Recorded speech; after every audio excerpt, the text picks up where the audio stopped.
जय हिंद दोस्तों, आप सभी का स्वागत है हमारे इस चैनल में CGPSC विद निकिता में। आज हम छत्तीसगढ़ ज्योग्राफी की क्लास 4 में ऊर्जा संसाधन जो कि एनर्जी रिसोर्सेज टॉपिक से एग्जाम ओरिएंटेड MCQs प्रैक्टिस करेंगे। और ये MCQ CGPSC हो गया, CGSSB है और अन्य छत्तीसगढ़ कॉम्पिटिटिव एग्जाम के लिए बहुत इंपॉर्टेंट है। और हर क्वेश्चन के बाद आपको सही आंसर और छोटा सा एक्सप्लेनेशन भी मिलेगा, जो कि वो हमारे आखिरी हमारे पेज में होगा। तो वीडियो को एंड तक ज़रूर देखिए और अपना स्कोर कमेंट्स में बताइए। और अगर वीडियो पसंद आए तो लाइक, शेयर और चैनल को सब्सक्राइब करना ना भूलें। तो आप सबसे पहले हमारे चैनल को लाइक और सब्सक्राइब कर लीजिए। आइए हम देखते हैं हमारा पहला MCQ।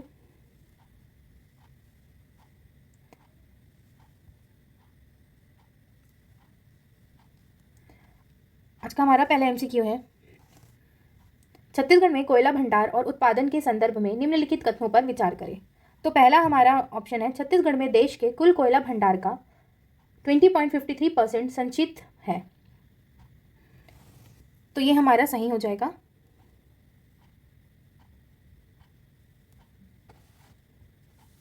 पहला वाला हमारा।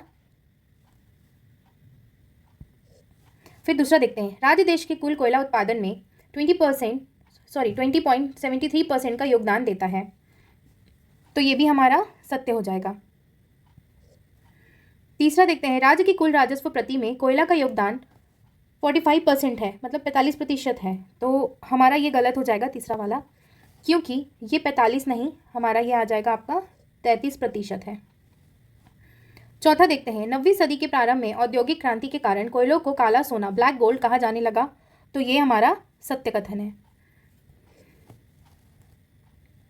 तो हमारा जो ऑप्शन होगा, हमारा आंसर 1, 2 और 4 सही होगा। तो हमारा आंसर आ जाएगा ऑप्शन ए। नेक्स्ट क्वेश्चन देखते हैं,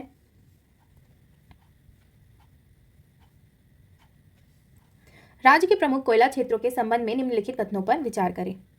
पहला है, उत्पादन की दृष्टि से कोरबा कोयला क्षेत्र प्रदेश का सबसे बड़ा क्षेत्र है, जिसका भंडार है 11755.66 मिलियन टन। तो ये जो हमारा आंसर आ जाएगा, पहला वाला हमारा सही हो जाएगा। दूसरा देखते हैं, प्रदेश में सबसे अधिक कोयले का अनुमानित जो भंडार है वह है 21853.6 मिलियन टन। तो ये हमारा जो दूसरा वाला है ना, वो भी सही हो जाएगा। फिर देखते हैं तीसरा, हसदो नदी मांड केलो कोयला क्षेत्र के मध्य से बहती है। तो हमारा जो तीसरा वाला है वो गलत हो जाएगा, क्योंकि हसदो नदी मांड नहीं, ये मांड केलो कोयला क्षेत्र से नहीं, बल्कि आपके ये कोरबा कोयला क्षेत्र के मध्य बहती है, मांड केलो से नहीं, इसलिए तीसरा वाला गलत हो जाएगा। और जो चौथा देखते हैं, कोरबा क्षेत्र में गोंडवाना योगिन शैलों के बराकार समूह की चट्टानें पाई जाती है। तो ये सत्य है, इसलिए हमारा आंसर आएगा 1, 2, 4। 1, 2, 4 ऑप्शन बी सही हो जाएगा।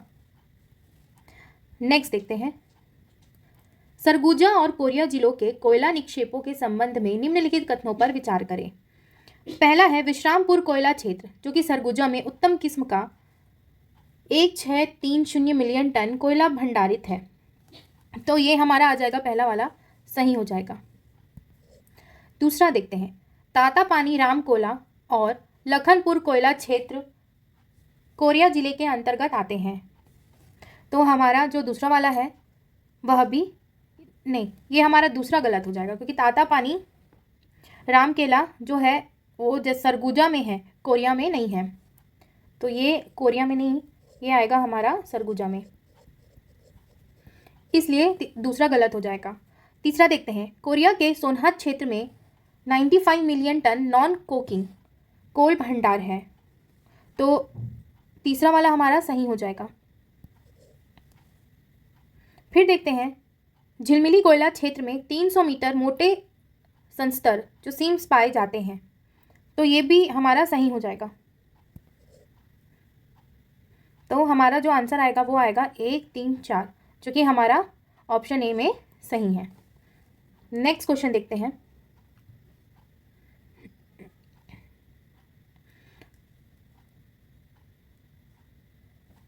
छत्तीसगढ़ में विद्युत आपूर्ति के ऐतिहासिक विकास के संबंध में निम्नलिखित कथनों पर विचार करें। पहला है, वर्ष 1928 1928 में कलकत्ता की एक फर्म द्वारा रायपुर में जल आपूर्ति हेतु बिजली की व्यवस्था प्रारंभ की गई थी। तो हमारा ये जो पहला वाला है वो सही हो जाएगा। दूसरा देखते हैं, बिलासपुर शहर में विद्युत आपूर्ति के बारे में लोगों ने सर्वप्रथम 1933 से लेकर 34 में सोचना शुरू किया। तो हमारा दूसरा वाला भी सही हो जाएगा। फिर देखते हैं तीसरा, रियासत काल में 1948 से पूर्व जशपुर विद्युत केंद्र की स्थापित क्षमता 100 किलोवाट थी। तो जो हमारा जो तीसरा वाला हो जाएगा वो गलत हो जाएगा, क्योंकि इसकी जो क्षमता थी वो 37 थी, 100 नहीं।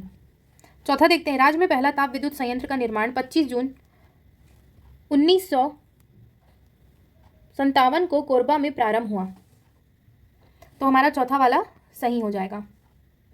तो हमारा जो आंसर आ जाएगा वो आएगा 1, 2, 4, जो कि हमारा ऑप्शन ए में है। नेक्स्ट क्वेश्चन देखते हैं, राज्य सरकार के प्रमुख ताप विद्युत ग्रहों और उनकी स्थापित क्षमता के संबंध में निम्नलिखित कथनों पर विचार करें।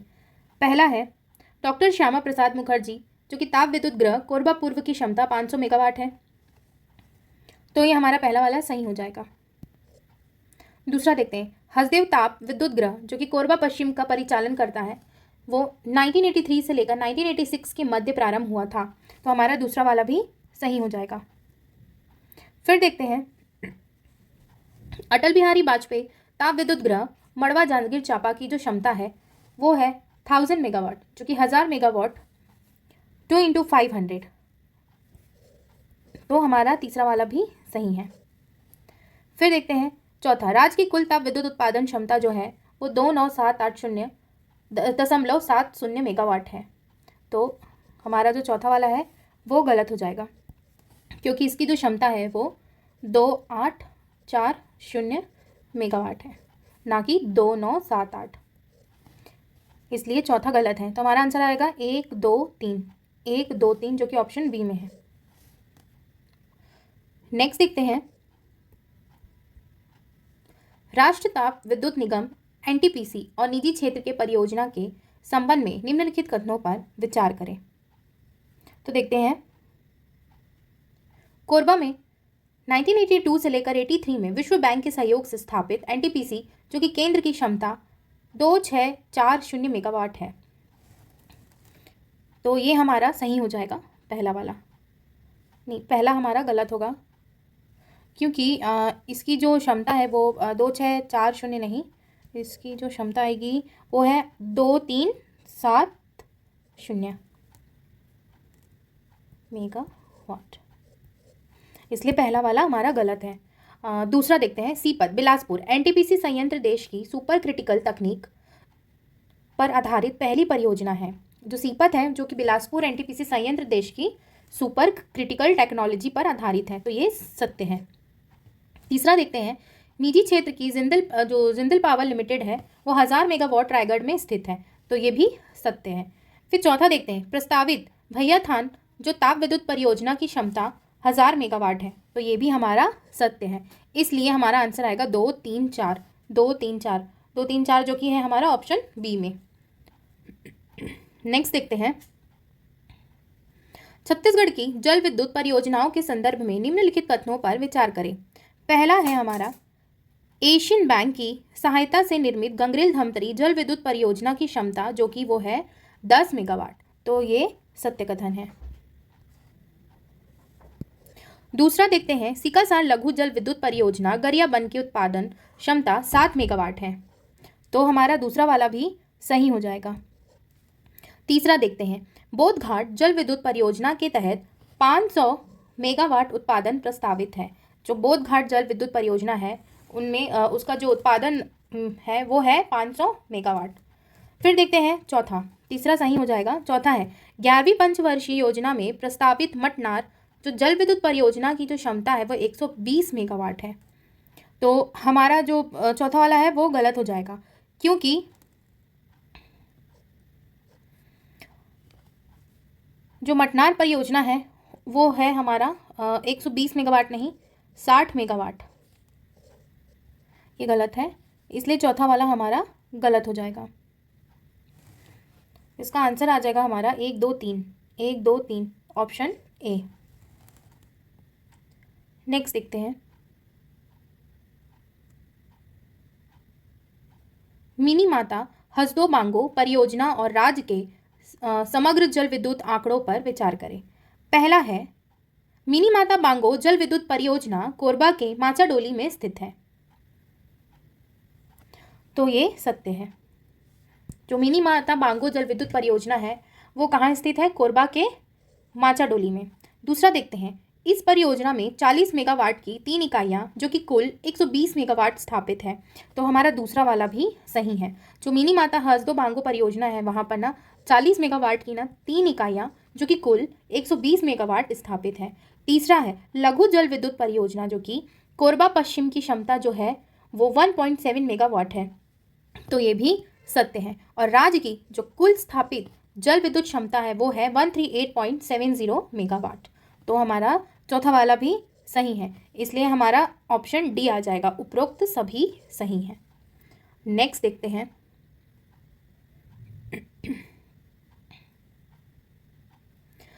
पवन ऊर्जा उत्पन्न करने के लिए वायु की जो गति है वो 8 से 23 मीटर प्रति सेकंड होनी चाहिए,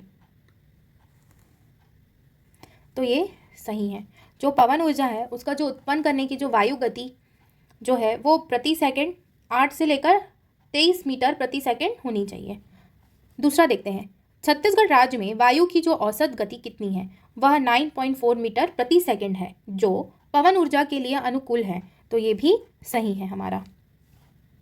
फिर तीसरा देखते हैं, प्रदेश में बालोद जिले में पवन ऊर्जा उत्पादन की स्थिति प्रतिकूल मानी गई है, तो ये गलत है, क्योंकि बालोद पवन ऊर्जा के लिए अनुकूल स्थिति में है, ये मानी नहीं गई है, एक्चुअली ये स्थिति में है। चौथा देखते हैं, बायोमास में विद्युत उत्पादन के अंतर्गत दुर्ग, भिलाई, बिलासपुर में 3 से लेकर 6 मेगावाट विद्युत बनाने का लक्ष्य था, तो ये हमारा सही हो जाएगा।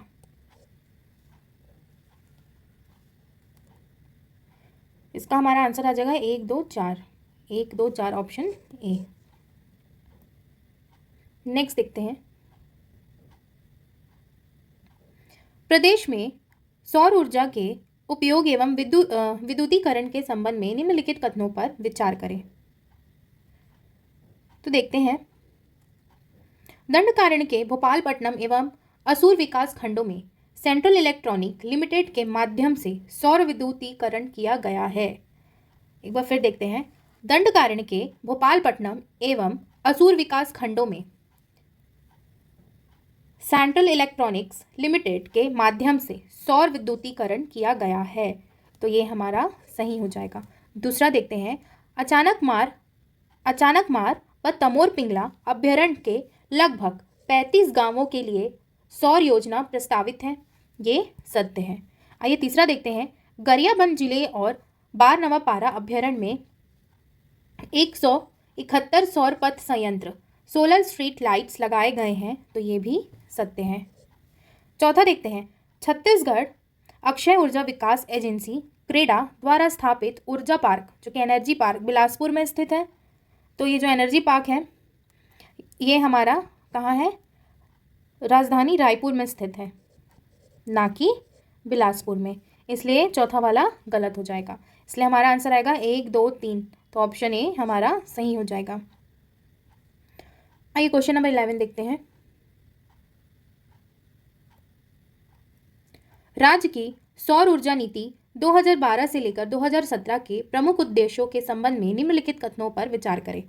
पहला है, विद्युत उत्पादन में निजी क्षेत्र की भागीदारी को अधिक बढ़ाना। जो 2012 और 2017 के जो प्रमुख उद्देश्य क्या क्या हैं वो बताना है। तो पहला है हमारा विद्युत उत्पादन में निजी जो क्षेत्र है उसमें उनमें जो भागीदारी को अधिक बढ़ाना उनका लक्ष्य था, तो ये जो हमारा पहला वाला है वो सही है। दूसरा देखते हैं, पहुंच विहीन व दूरस्थ क्षेत्रों में केवल केंद्रीकृत सेंट्रलाइज्ड ग्रिड प्रणाली को बढ़ावा देना, तो दूसरा वाला ना गलत है, क्योंकि नीति का मुख्य उद्देश्य है विकेंद्रीकृत, डिसेंट्रलाइज्ड, ना कि सेंट्रलाइज्ड। ये आ जाएगा आपका डिसेंट्रलाइज्ड।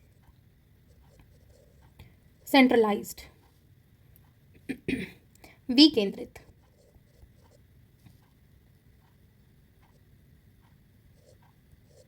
विकेंद्रीकृत, इसलिए दूसरा गलत है। तीसरा देखते हैं, राज्य में विकेंद्रीकृत डिसेंट्रलाइज्ड उत्पादन और वितरण को बढ़ावा देना, तो ये हमारा सही है।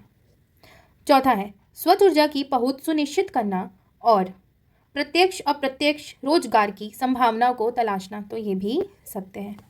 तो हमारा जो आंसर आएगा वो आएगा 1, 3, 4, 1, 3, 4, जो कि हमारा ऑप्शन ए में है।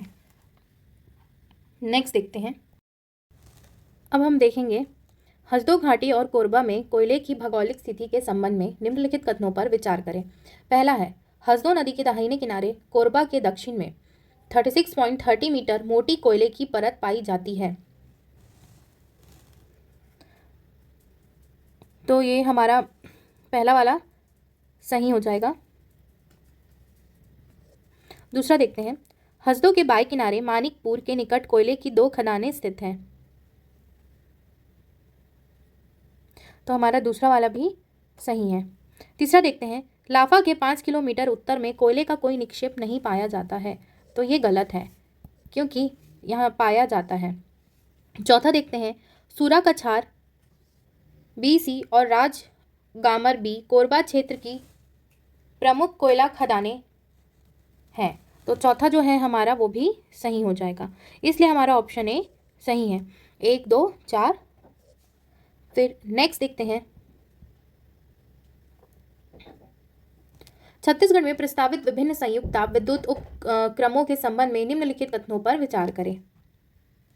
पहला है, छत्तीसगढ़ राज्य एवं KSK का संयुक्त उपक्रम चापा जांजगीर में 150 मेगावाट का है। तो हमारा जो पहला वाला है वो सही हो जाएगा। दूसरा देखते हैं, छत्तीसगढ़ एवं गुजरात राज्य का संयुक्त उपक्रम 500 मेगावाट का प्रस्तावित है। तो ये सही है दूसरा भी। लोको अमरकंटक ताप विद्युत गृह पश्चिमी ग्रिड की क्षमता जो है वो 500 मेगावाट, जो कि 2 यूनिट 250 है, मतलब कि 2 यूनिट 250 ईच है। तो ये भी सही है। चौथा देखते हैं, मड़वा ताप विद्युत परियोजना जांजगीर चांपा एक निजी क्षेत्र की परियोजना है। देखिए ये चौथा वाला गलत हो जाएगा, क्योंकि ये निजी क्षेत्र की नहीं बल्कि ये अटल बिहारी एक राज्य सरकार की परियोजना है। ये हमारी राज्य सरकार की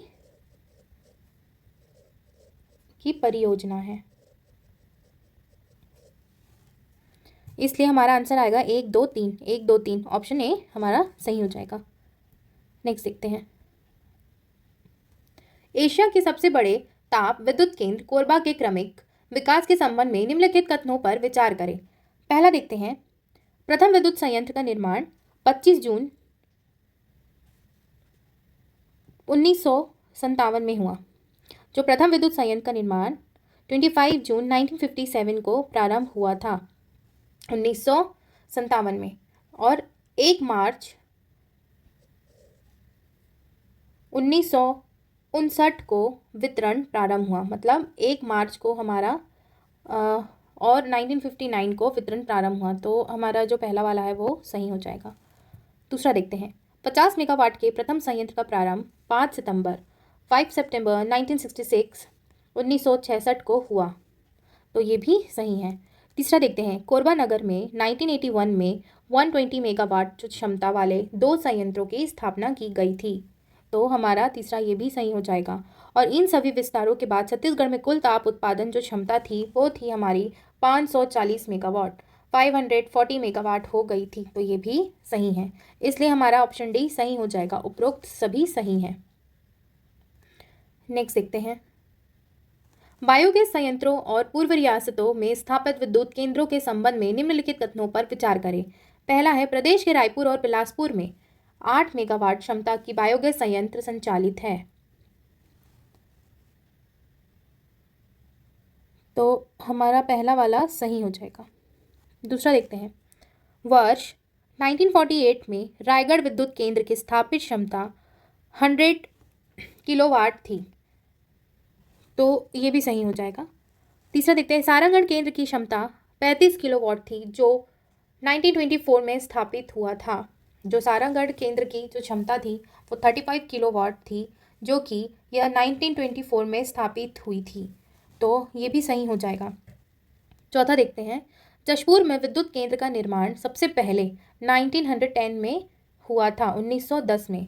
तो चौथा वाला जो है ना हमारा गलत हो जाएगा, क्योंकि ये 1910 में नहीं, ये 1941 में हुआ था। तो जशपुर में विद्युत केंद्र का जो निर्माण था वो 1941 में हुआ था, ना कि 910 में, इसलिए चौथा गलत है। तो हमारा आंसर आएगा 1, 2, 3, ऑप्शन ए। नेक्स्ट देखते हैं, ये हमारी क्लास का ना आखिरी क्वेश्चन होगा एमसीक्यू। आइए देखते हैं, छत्तीसगढ़ शासन के नवीनतम आर्थिक सर्वेक्षण जो कि 2024-25 के आंकड़े के आधार पर है, निम्नलिखित कथनों पर विचार करें बोला है। तो पहला देखते हैं, राज्य में कुल ताप विद्युत उत्पादन क्षमता जो कि 2840 मेगावाट है, तो ये सही हो जाएगा। फिर देखते हैं दूसरा, राज्य में कुल जल विद्युत उत्पादन क्षमता 138.70 मेगावाट है, तो ये भी सही है।